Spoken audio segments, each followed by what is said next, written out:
So we'll go ahead and we'll start recording. Today is the 8th of January, 2019. And we said Ohio was this great vast forest. Between 1790 and 1803, what happened to Ohio's forests? Cut down. Like 90% of them gone. So let's talk a little bit more about deer in 1790 in Ohio. And it wasn't even Ohio then, it was the Northwest Territories. You think there were a lot of deer? Okay. There was a good deer population. That deer population was pretty well managed, though. Who was managing it? Native Americans? Who else? Not prior to 1790. Oh, so predators of all kinds. Native American predators, wolf predators, cougars. We had cougars in this part of the country in 1790. Mountain lions. Black bear? Black bear kill deer? Who thinks they are a major predator of deer where the two coexist? Who thinks they might occasionally partake? Who thinks they would never, ever? Okay, good. You guys know, you know your stuff. Yeah, black bear are not a major predator of deer. And I don't know of any reports of full-grown bear taking down full-grown deer. However, baby deer, what's baby deer's defense? You stay right there and you be very, very quiet. That's their defense. Mom leaves the fawns, good Lord, kids, puppies, what are they? Fawns. In one spot, they blend in really well. You can nearly step on them without knowing it. They're that well camouflaged. If a bear happens upon one of those, they're not opposed to a tasty snack. And bear will certainly scavenge carcasses, but they're not a big predator of deer. But wolves are, mountain lions are, Native Americans were. So you've got a managed deer population. In come the Europeans. We pretty much clear everything, make it a lot of it into farmland. What do you think that does to the deer population? Decreases it? Who says decreases? Who says increases? Who's not committing to a position? Smart. I like that. Sometimes it's good to sit on the fence. So are woods good for deer? Are cornfields good for deer? Cornfields are great for deer. Woods are okay for deer too. Have we mentioned that deer are generalists? They're pretty adaptable. In terms of food sources, cornfields are great for deer. What about in terms of cover? If wolves are one of your predators, how's a cornfield versus the woods? Deer brown, corn's brown. Deer's brown, corn's brown part of the year. But there's still less cover in that kind of open country than there is in forests. So you have some pressures on them that way. Well, so if we didn't do anything with the predators and we just cleared the forest and we made it all cornfield and stuff, probably would be pretty good for deer. Or pretty, well, it might be bad. I don't know. It might be net. But that's kind of a moot question because the trees weren't the only thing that were seen as an obstacle. So here's Ohio. And I had my geography wrong. Hinckley's more over here. Hinckley's actually like near Richfield, south of Cleveland. Hinckley, Ohio. Have you ever heard of Hinckley, Ohio? You ever heard of Buzzard Day? They have Buzzard Day in Hinckley. And I've seen conflicting stories, so I can't be absolutely sure that this is really all not myth. The Buzzards come back to Hinckley on March 15th, and they have a big party, and they crown Miss Buzzard, and you could compete to be the Buzzard Beauty. What do you know about buzzards? Everybody stand up. Stand up. Buzzards are one of my favorite birds. They are elegantly suited for the job they do. Okay, you're all standing now. I'd like you to pick your nose with your toes. Come on. Can you do it? You might have to take your shoes off. Every year I hope that there will be one student. No, none of you? Okay, fine. You all disappoint me. But that's okay. I'll live with it. I mean, I can touch my nose to my toes, but I can't pick my nose with my toes. Buzzards can. I don't want to try. Try it at home. Don't take your shoe off. Go ahead. You can have a seat now. Buzzards pick their nose with their toes. Buzzards have got bare, naked heads with no feathers on them. You know why? You know how they make a living? Sticking their heads in rotting carcasses. Yeah, I know. Well, if you're sticking your head in rotting carcasses and you've got feathers all over your head, the rotting, carcassy, disgusting stuff tends to stick in your feathers, and it's better if you're bald. So that bald head serves them really well. That's also why they have to pick their toes, because they get chunks of rotting carcass up their nostrils. I know, they're really well suited for their job. They can also projectile vomit as a means of defense, but that's just a cool fact about them.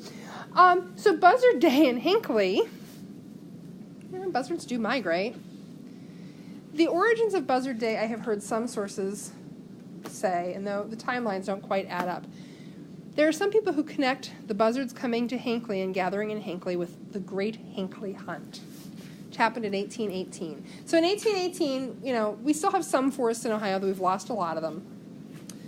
And the good settlers of Hinckley Township, decided that they had had enough of predators. They had had enough of wolves, and they had had enough of bears, and they had had enough of cougars, and they had had enough of everything else, and they were going to kill it all. And they basically formed a big circle and advanced. Who here has ever participated in a deer drive? What are you doing?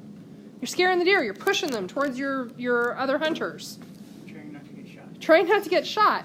Well, the Hinckley Hunt was essentially a deer drive of an entire township. They had lines of men starting on each border of the township, walking inward, killing everything. They killed wolves, they killed bear, they killed turkeys, they killed foxes, they killed deer. Everything.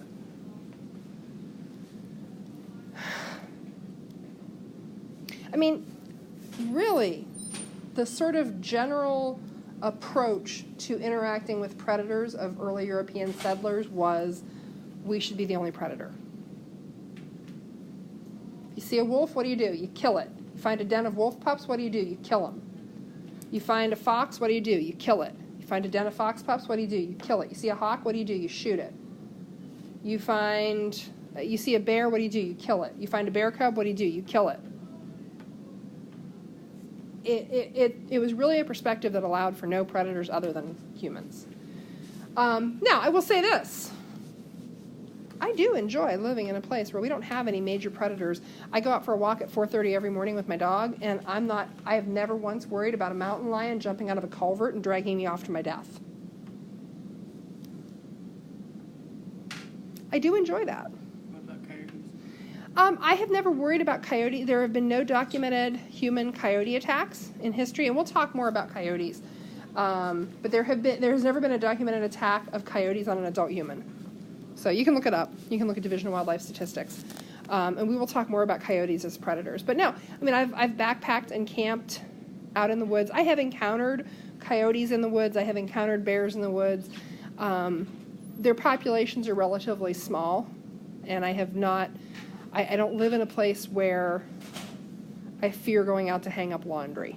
That wasn't the case necessarily in this part of the country at that time in history. Now, can I morally, philosophically, ethically, emotionally think, yeah, so we should kill everything? No. I can't imagine the level of slaughter that went on. But we killed all the predators. So what do you think would happen to deer populations then? Rise. Oh, they'd rise. Yeah, you would think that.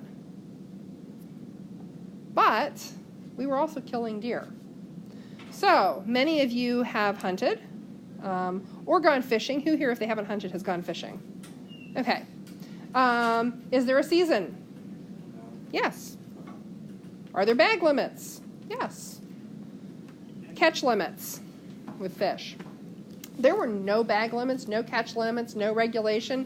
You want to kill a deer every day of the year? Go for it. Just go ahead. You want to kill deer for market and sell them back to the East Coast, to Boston, where they had wiped out their deer population? Go for it. You want to kill, multiple deer to sell? That's fine. Doesn't matter. So, what happens to the deer population in Ohio?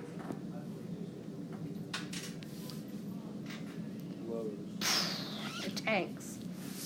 So, deer actually become extirpated from the state of Ohio. And this is a slide. You should probably copy some of this down. Whitetail deer were actually declared extinct in Ohio in 1909. They were pretty scarce prior to that. So extirpated is when something is made extinct in one specific area. Extinct means it's gone forever. Extinct means there is not a single individual of that species alive on the planet. It's gone. Those genes are gone. That diversity is gone. It's gone. With extirpation, the species still exists in some places, but not in a particular location. There are a number of species that were extirpated from Ohio and have been reintroduced. Deer were one that were extirpated largely due to things like market hunting and the sort of insatiable kill everything kind of mentality that we saw with in that period of time. In the 1920s, there was a big push to bring deer back to Ohio. And if you read in one of those articles, they say they purchased them. They say they purchased them from landowners. I'd always heard they purchased them from neighboring states. And I know that's how we got the quail population reintroduced after the 70s. Well, that's a deer farm, though. And that's a little different. That's sort of a modern phenomena. But they were reintroduced, they were stocked, and they started to have hunting seasons again in, late 30s, early 40s. You'd have to look back at those articles. 30s. I thought it was like mid-30s, and they took a couple years off. Now, if you get a chance to look online, you can actually, I found a site called Deer Friendly, and for each state, they list the year and how many animals were recorded as harvested during the deer season. And you'll see that in the 30s and 40s, there were some years where they took seasons that were closed, where there was no season, because they determined that there weren't enough deer to hunt. So now, deer have done pretty well. And really starting in the 70s and 80s, the deer population in Ohio has taken off. ODNR, Division of Wildlife, is the agency that manages deer populations, and they do that mostly through bag limits. And we talked about how there have been years in Columbiana County, because we have abundant deer, where we've had like a 6 deer bag limit, where you can fill your freezer a couple times over if you take every chance you've got to get a deer. They seem to be, the population seems to be fairly stable. They talk in the one article about declines in the population recently, and harvest numbers are down. They've talked about factors like cold winters. There are some diseases that have moved into Ohio that have affected deer populations. But the population's being managed. And we'll talk a little bit later about other predators. So what's the major predator of deer in Ohio now? Humans. And it's twofold. It's hunters and it's cars. Not that anybody's looking to hit a deer, but it would be interesting to see the number of deer. I mean, hunters obviously outnumber deer deaths due to cars, but it would be interesting to see the numbers for that. Now, did you catch the definition of carrying capacity? How many of you, in that ODNR article that was first, is it first? No, it's further down. They talk about cultural carrying capacity versus biological carrying capacity, and notice that that's one of your questions. When you read through those articles, does everyone agree? Not necessarily. So what I'm going to do, I'm going to turn you loose. I'm going to post the recall quiz. You've got a few minutes to look at that and take that, and then whatever time is left, you can think deep thoughts, or you can, I don't know what you can do.